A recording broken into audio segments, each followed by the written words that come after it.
Genesis chapter 3 Human disobedience. Now the snake was the most cunning animal that the Lord God had made. The snake asked the woman, "Did God really tell you not to eat fruit from any tree in the garden?" "We may eat the fruit of any tree in the garden," the woman answered, "except the tree in the middle of it. God told us not to eat the fruit of that tree or even touch it. If we do, we will die." The snake replied, "That's not true, you will not die.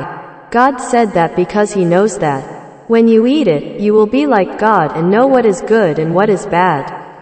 The woman saw how beautiful the tree was and how good its fruit would be to eat, and she thought how wonderful it would be to become wise. So she took some of the fruit and ate it. Then she gave some to her husband, and he also ate it.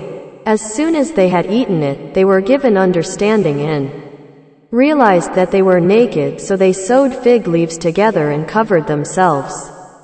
That evening they heard the Lord God walking in the garden, and they hid from Him among the trees. But the Lord God called out to the man, "Where are you?"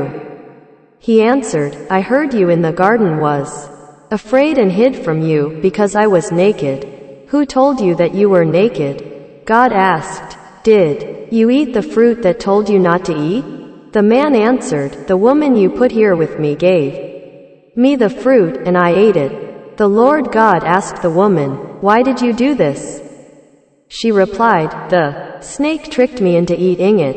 And quote, God pronounces judgment. Then the Lord God said to the snake, "You will be punished for this. You alone of all the animals must bear this curse from now on. You will crawl on your belly, and you will have to eat dust as long as you live.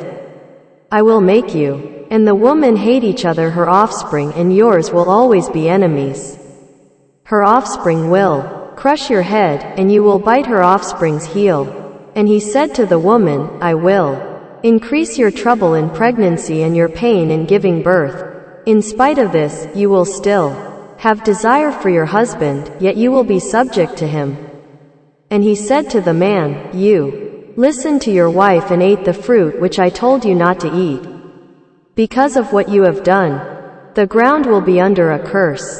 You will have to work hard all your life to make it produce enough food for you. It will produce weeds and thorns, and you will have to eat wild plants.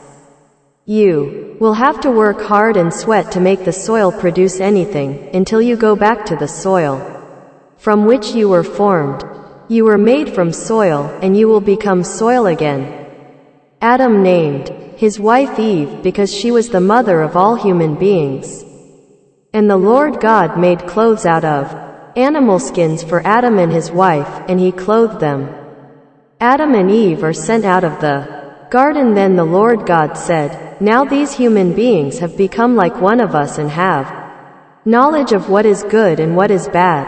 They must not be allowed to take fruit from the tree that gives life, eat it, and live forever." So the Lord God sent them out of the Garden of Eden and made them cultivate the soil from which they had been formed. Then at the east side of the garden, He put living creatures and a flaming sword which turned in all directions. This was to keep anyone from coming near the tree that gives life.